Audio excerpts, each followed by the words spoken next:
Hello మిమ్మల్నేనండి. అందరికీ నమస్కారం. శ్రావణ మాసంలో గోమాత పూజ ప్రాముఖ్యం గురించి తెలుసుకోవాలనుకుంటున్నారా? వీడియో స్కిప్ చేయకుండా చివరి వరకు చూడండి. గావో విశ్వస్య మాతరః సర్వదేవ మయీః గావః. గోవు జగత్తు తల్లి. అందులోనే అన్ని దేవతలు నివసిస్తున్నారు.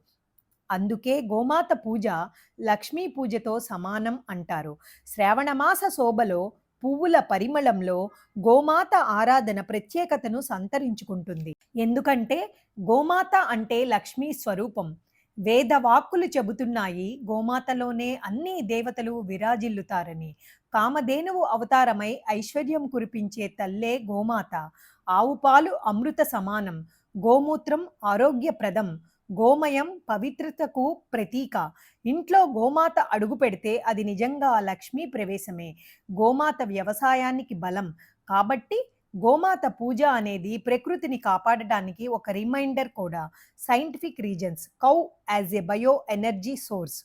గోమయం, గోమూత్రం ఇవి యాంటీ బ్యాక్టీరియాలు, యాంటీ ఫంగల్ లక్షణాలతో వాతావరణాన్ని శుద్ధి చేస్తాయి.